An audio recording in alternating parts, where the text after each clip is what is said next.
Bem, legal, então, semana 13 do nosso curso, seguimos aqui com a nossa frente número B, número 2, né, ou frente B. Essa frente 2 ou frente B, nós já trabalhamos a parte das gimnospermas na última aula, então hoje vamos falar de plantas que têm aí flores e frutos. Você já sabe que o radical esperma significa semente? Então, angiosperma é uma planta espermatófita. Plantas espermatófitas são plantas que têm sementes. Se você ficar na dúvida, né? Quais plantas têm semente? Lembre do nome. Briófita, pteridófita não tem esperma no nome. Gimnosperma e angiosperma têm esperma no nome, então são as espermatófitas. Todas as espermatófitas são fanerógamas. Mais uma coisa, né? O que é uma fanerógama? Fanero significa visível, evidente. O que é visível? A pinha, no caso da gimnosperma, é a estrutura de reprodução, e, no caso das angiospermas, a própria flor. Então, aqui nós temos a flor como estrutura de reprodução visível, tá? Novidade, flores e frutos. O radical anjo, galera, você pode pensar em anjo, literalmente, na parte da religiosidade, porque na religiosidade, o radical anjo, a palavra anjo, significa aquele que protege. Então é exatamente isso, porque a palavra anjo vem do latim.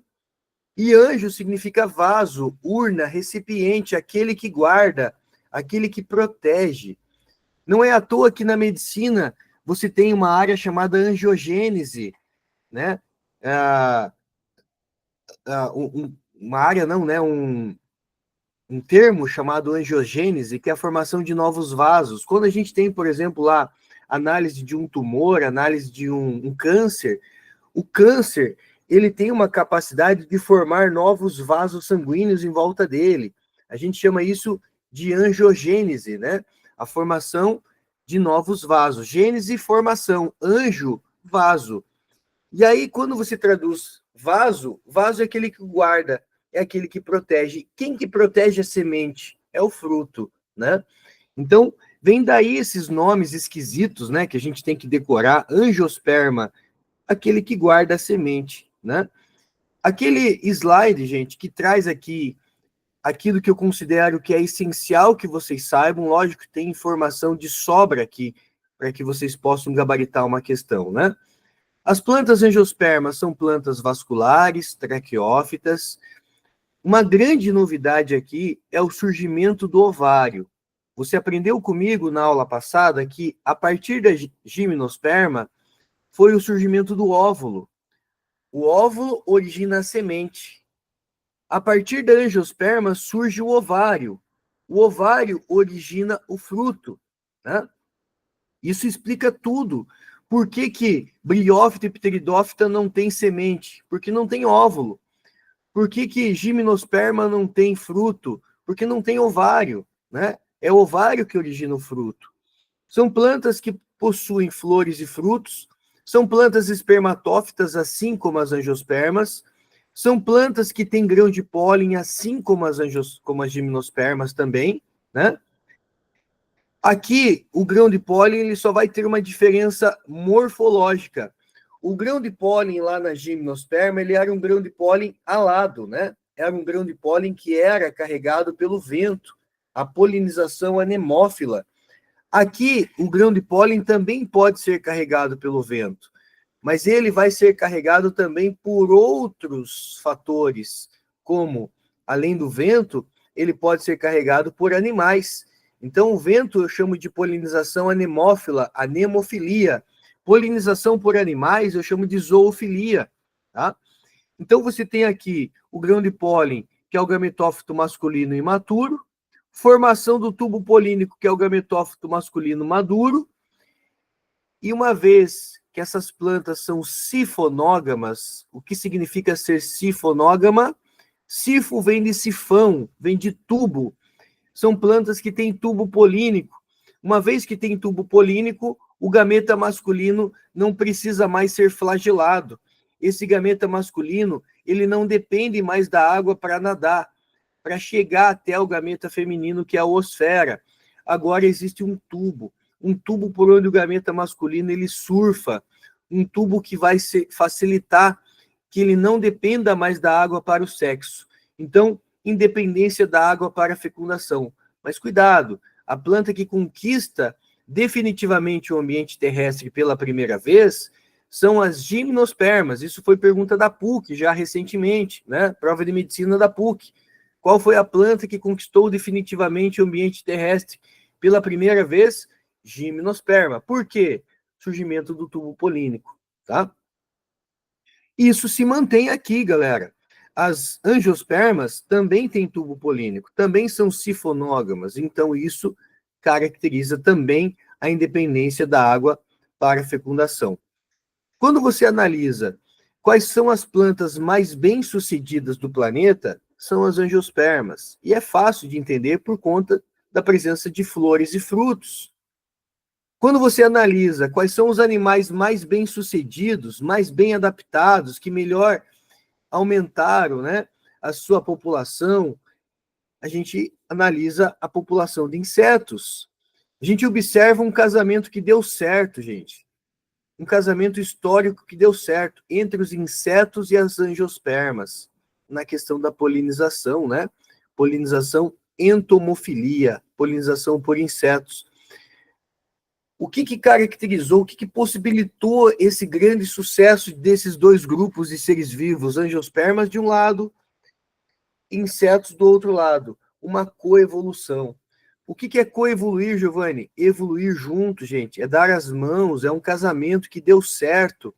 Então, aqui você tem a polinização como um exemplo de mutualismo. É um casamento que... Então, essa coevolução com os insetos trouxe uma grande diversidade, tanto para...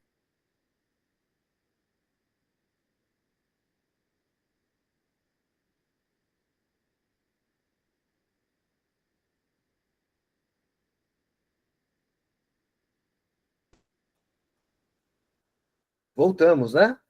Perdemos um pouco de uma estabilidade na internet, mas voltamos. Beleza. Então, quando você analisa os animais e as plantas, a gente vê que as angiospermas, gente, mais de 90% das plantas do planeta são angiospermas. Mais de, né?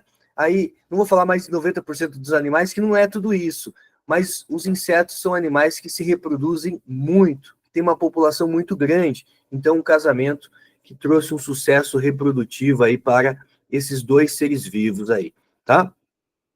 Esse slide é aquele slide, então, que você tem que ter aí na cabeceira, né? De vez em quando dá aquela olhada, aquelas características importantes.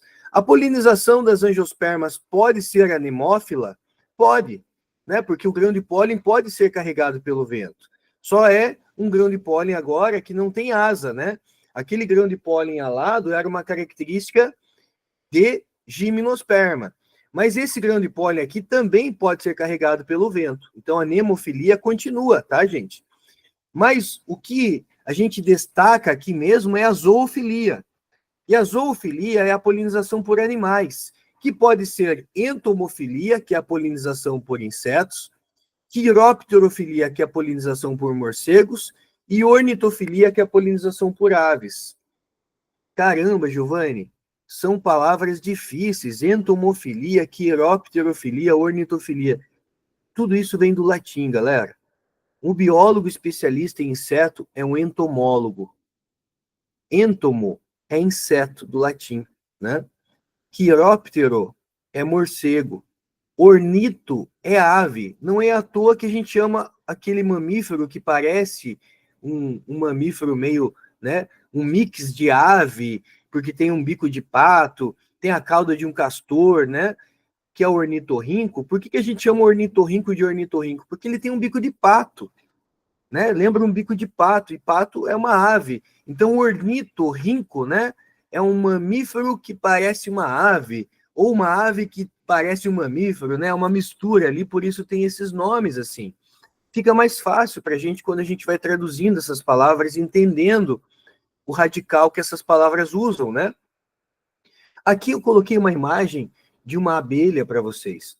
Galera, isso aqui está caindo todo ano no vestibular. Você vai em escolinha aí da prefeitura aqui de Curitiba, eles estão com campanha, com aquelas caixinhas de abelhas sem ferrão, né? Por quê? Porque a população de abelhas no mundo, não é uma questão de Brasil, a população de abelhas no mundo está diminuindo. E está diminuindo de uma forma assustadora. Se as abelhas hoje desaparecessem do planeta, ia faltar alimento, porque elas são os principais agentes polinizadores. Quando a gente fala de inseto, a gente pensa principalmente nas abelhas. Aqui você vê a patinha da abelha cheia, né? Cheio de grão de pólen. As abelhas são agentes polinizadores importantes. Se elas desaparecerem, a produção de alimentos vai ser assim, impactada de uma maneira muito preocupante, gente. Então, as questões de vestibular estão cobrando isso, estão trazendo artigo científico que fala da diminuição da população de abelhas, e pode cobrar aqui na botânica, mas pode cobrar em outras áreas, porque o que está causando a morte das abelhas? A gente pode trazer algumas hipóteses aqui. É o uso de pesticidas, né, de inseticidas na agricultura, é a questão dos alimentos transgênicos. Então, tem vários fatores, né? A questão do aquecimento global, vários fatores que vêm aí como hipóteses para essa questão da diminuição da população de abelhas, impactando na polinização importante que esses animais fazem, né? Então, entomofilia. Um entomólogo é um biólogo especialista em inseto. Quiropterofilia, morcegos. Ornitofilia, aves. Gente, agora vamos pensar de uma maneira aqui inteligente, porque a federal, os vestibulares, eles não ficam na decoreba, né? Eles vão querer que você raciocine em cima disso. O morcego é um animal noturno. Uma flor que vai ser polinizada por morcego, ela necessita ser colorida? É lógico que não, né? Porque se ele é um animal noturno, não faz diferença a planta ser colorida. Eu diria que a importância, inclusive, é até que as pétalas sejam brancas, né? Que essas pétalas chamem a atenção, e para chamar a atenção, a pétala branca, ela seria um fator interessante. E o odor, em termos de cheiro, qual é o odor característico de uma flor que é polinizada por morcego? É um odor agradável? Para nós, não. Para ele é, né? Mas para nós tem cheiro de carne podre. Então, uma flor polinizada por morcego não é uma flor que tem um odor agradável para os seres humanos, né? Mas para atrair um morcego, ela tem o quê? Ela tem um cheiro que vai atrair esse tipo de animal, tá? No caso dos insetos, são flores vistosas. A federal já usou esse termo, o Enem já usou esse termo. O que é uma flor vistosa? Vistosa tem a ver com vista. É uma flor que eu consigo enxergar com facilidade, que o inseto vai enxergar com facilidade a distância, né?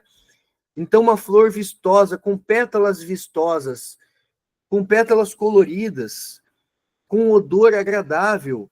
Então, você tem aí uma flor polinizada por insetos. No caso das aves, a mesma coisa, né? Você vai ter ali um odor agradável, pétalas também, né, coloridas. Não precisa necessariamente ser vistosa, né? Porque as aves já têm uma visão bem melhor do que os insetos. A questão de ser vistosa é importante para os insetos, principalmente. Quais são as consequências da reprodução sexuada, gente? A consequência é o óvulo, que é uma estrutura que guarda, que protege o gameta feminino, que é a oosfera. O óvulo fecundado, ele origina o quê? Ele origina a semente. O ovário desenvolvido, ele vai originar o que nós chamamos de fruto. Então pensa comigo, né? Uma flor que origina o mamão, que você está vendo aqui na tela, a flor do mamão, ela tem que ter o quê? Vários óvulos. Se cada óvulo origina uma semente, a flor do mamão é uma flor que vai ter que ter vários óvulos. Olha que interessante, né? Agora, se você pega um pêssego, o pêssego só tem uma semente. No caso da flor do pêssego, só tem um óvulo, tá? Então, o que faz um fruto ter várias sementes? A sua flor ter vários óvulos, né? Então, esse tipo de raciocínio, ele é importante também. Vamos falar um pouquinho da flor? Vamos entender a parte masculina e feminina da flor? Isso é legal que você entenda, tá? O androceu. O radical andro significa homem, significa sexo biológico masculino, significa macho, ou seja, uma estrutura masculina. Vamos traduzir assim, já que eu estou falando de planta, não combina muito ficar falando macho e fêmea, né? Então, estrutura masculina da flor, tá? O gineceu, é só você lembrar, as meninas vão ao ginecologista. Então, a palavra gineco significa algo associado a sexo biológico feminino, ou seja, a estrutura feminina. Beleza? Então vamos por partes, bem básico. Androceu, masculino, gineceu, feminino. Androceu. O androceu, ele é formado pelos estames. Giovanni, o que são estames? Estames são essas estruturas aqui, ó. Tem um filete aqui e tem essa parte marrom que a gente chama de antera. Então tem um filete e antera. O conjunto dos estames forma um androceu. E o gineceu? O gineceu é formado por carpelos. O que são carpelos, Giovanni? Carpelos, você tem o estigma, o estilete e o ovário, né? A gente já vai vendo isso daí em mais detalhes. Vamos aprofundar um pouquinho agora, especialmente na parte masculina. O androceu é formado por estames. O que é um estame? O estame, ele tem um filete e ele tem a antera. Então, as partes do estame, ele tem um filete, que é um cabinho, e ele tem a antera. É aqui dentro da antera, gente, da estrutura masculina, né? A gente está falando do androceu, que é formado pelos estames. É dentro dessas anteras que vai acontecer a meiose. Vamos recortar uma antera dessa e vamos ver ela no microscópio. Isso aqui é uma imagem microscópica real, tá? Então, a vantagem de ter um microscópio em casa é que a gente consegue trazer imagens assim, né? Muitas vezes mais legais aí para vocês. Então, aqui, feito uma antera em corte, a gente tem o quê? A gente tem a visualização da antera. E aqui vocês estão visualizando os sacos polínicos. Essas estruturas aqui, ele chama de teca, né? Não é importante decorar esse nome. Teca, né? É a estrutura ali da antera. O que é importante mesmo você saber que dentro da antera, você tem ali os sacos polínicos. É ali dentro que está acontecendo a meiose espórica. E esses esporos germinam, sofrendo mitose e dando origem ao gametófito, que é o grão de pólen. Tá? O grão de pólen é o gametófito masculino jovem ou imaturo. Ele foi originado a partir do quê? Um esporo que sofreu mitose e deu origem ao grão de pólen, que é o gametófito. Né? O gineceu. O gineceu é formado pelos carpelos. Você tem aqui o estigma, que é onde cai o grão de pólen. Tá? Quando o grão de pólen cai no estigma da flor, ele germina e forma o tubo polínico aqui por dentro, gente. Então, o gineceu é formado pelos carpelos, estigma, estilete e ovário. Estigma mais estilete mais ovário formam o gineceu. Tá? Vamos recortar o ovário aqui, vamos dar uma olhada dentro desse ovário. Também uma imagem microscópica real aqui, ó. Olhando dentro do ovário, nós observamos aqui os óvulos.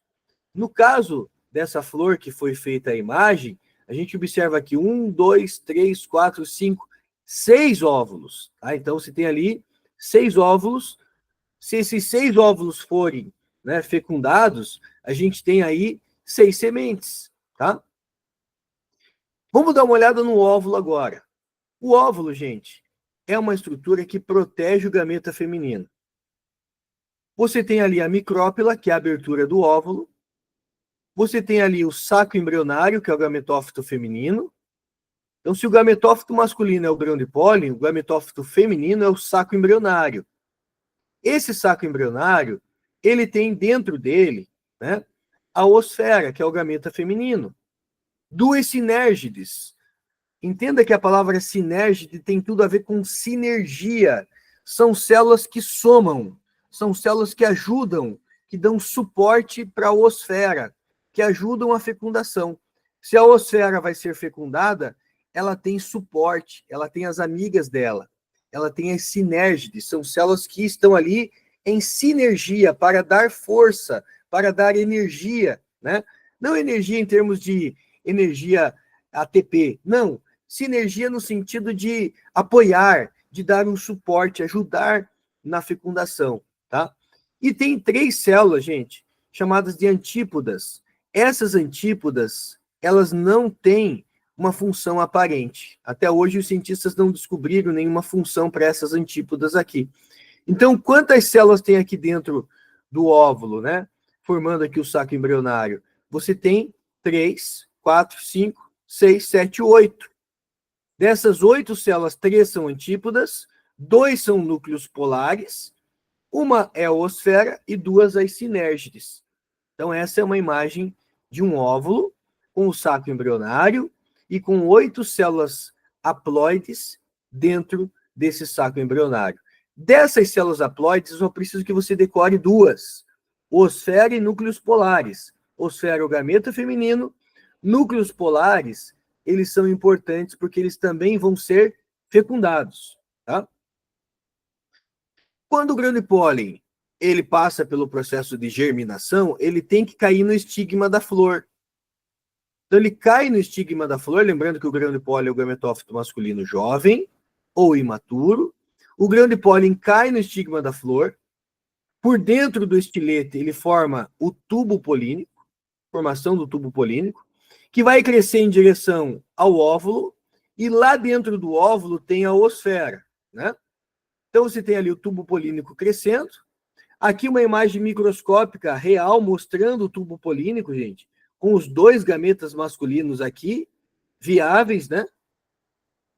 E aí, esses 2 gametas masculinos, um vai fecundar a osfera e o outro vai fecundar os núcleos polares. Então, dentro do saco embrionário fica o óvulo. Esse óvulo, dando um zoom nele, você vai ter ali a osfera, que é haploide, 2 núcleos polares, cada um deles também haploides, tá? Então, o saco embrionário tá ali, que é o gametófito feminino. Aqui estão os 2 gametas masculinos, ó. Lembra que na gimnosperma também eram 2 gametas masculinos, mas um degenerava, um morria? Lá a fecundação era simples. E o endosperma lá era haploide. Endosperma é reserva nutritiva, né, do embrião. Aqui, a fecundação é dupla, gente. O tubo polínico com gametas masculinos haploides, um fecunda a osfera e forma um embrião diploide. N mais N, 2N. Temos o embrião, temos o zigoto, né? Embrião diploide. O segundo gameta masculino, o segundo núcleo espermático, ele não é degenerado, ele se junta aos núcleos polares. Núcleos polares já são 2, haploide, haploide, mais o gameta masculino forma uma estrutura 3N. O endosperma triploide. Importante, a única planta que tem fecundação dupla e endosperma triploide são as angiospermas, tá? Gimnosperma, a fecundação é simples e o endosperma, ele é haploide, tá?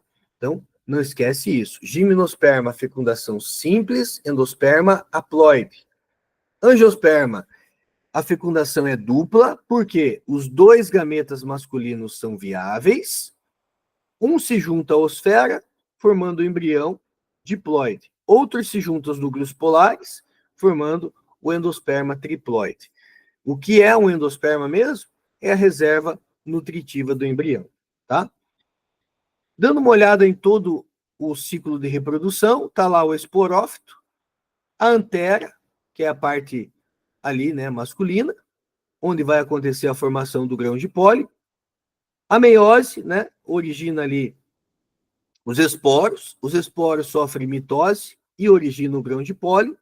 O grão de pólen germina dentro da estrutura feminina e vai crescer o tubo polínico em direção ao óvulo. Lá no óvulo, você tem o óvulo, né? Ali com a osfera, o gameta feminino que é a osfera. E aí vem 2 gametas masculinos, um fecunda a osfera, o outro fecunda os núcleos polares. E aí você tem, então, o embrião diploide e o endosperma triploide. Temos aqui, de maneira completa, então, o ciclo de vida das angiospermas. Isso é o que nós chamamos de metagênese ou alternância de fases. Por quê? você tem o esporófito diploide e assexuado, e o gametófito haploide e sexuado. É o gametófito que forma gametas. Lembre-se que gametófito é haploide, o esporófito é diploide, tá? Quando você estuda as angiospermas, a gente divide as angiospermas em dois grupos. Então, nesse último slide aqui, para a gente fechar essa segunda aula, vamos comparar as angiospermas monocotiledôneas das angiospermas dico- ou eudicotiledônea. Como que você identifica uma angiosperma monocotiledônea? A palavra cotilédone, gente, é uma folha modificada com função de nutrição. Cotilédone é uma folha modificada que vai nutrir o embrião. Se você pegar, por exemplo, o cotilédone do milho, ele é uma única estrutura, um único cotilédone. Por isso é monocotiledônea. Se você pegar o cotilédone do feijão, por exemplo, o feijão, ele tem dois cotilédones. Então, o feijão é uma eudicotiledônea, ou simplesmente dicotiledônea. Mas eu consigo também diferenciar monocotiledônea e dicotiledônea olhando para a folha. Quando você vê essas nervuras paralelas, aqui tipo da grama, você tem uma angiosperma monocotiledônea. Nervuras paralelas, também chamadas de nervuras paralelinérvias, tá? Folhas com nervuras ramificadas, reticulinérvias, são eudicotiledôneas ou dicotiledôneas. Aí você tem um recorte transversal do caule. No caso das monocotiledôneas, xilema e floema, os feixes libero-lenhosos, libero, eu estou falando de floema, lenhoso, eu estou falando de xilema, tá, gente? Porque o outro nome do xilema é lenho, outro nome do floema é liber. Então, por isso, feixes libero-lenhosos do caule. São difusos, são espalhados, não tem um padrão específico. Enquanto que xilema e floema em dicotiledônea, eles são organizados em círculo. Ó. Ah, então, bem bonitinho aqui, organizados em círculo. Quando você olha para uma flor, se ela tiver 3 pétalas ou múltiplos de 3, ela é uma monocotiledônea. Se ela tiver 5 ou 4 múltiplos de 5, múltiplos de 4, ela é uma dicotiledônea. Múltiplos de 2 também, tá, gente? 2, 4 e 5, você tem dicotiledônea.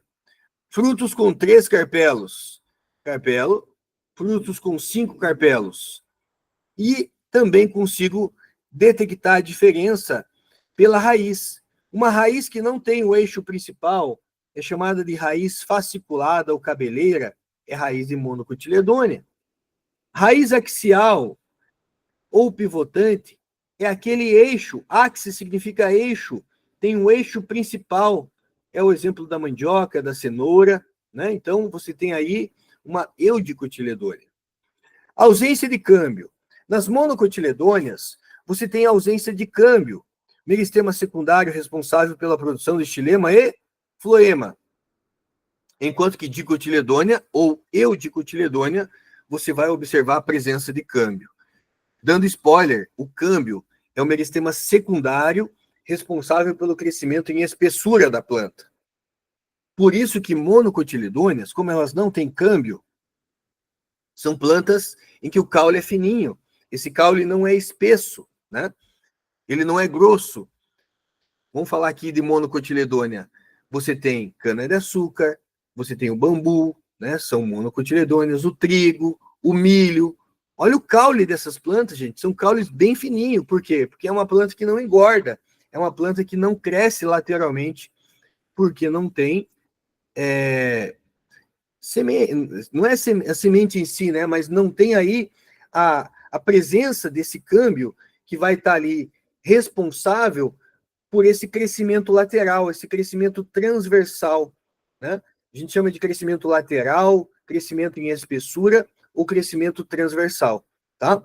Então, a presença do câmbio, que é um meristema secundário, ele garante essa espessura, esse crescimento. Por isso que as dicotiledôneas são plantas que vão ter um caule mais desenvolvido e monocotiledônea, plantas que têm um caule mais atrofiadinho, tá?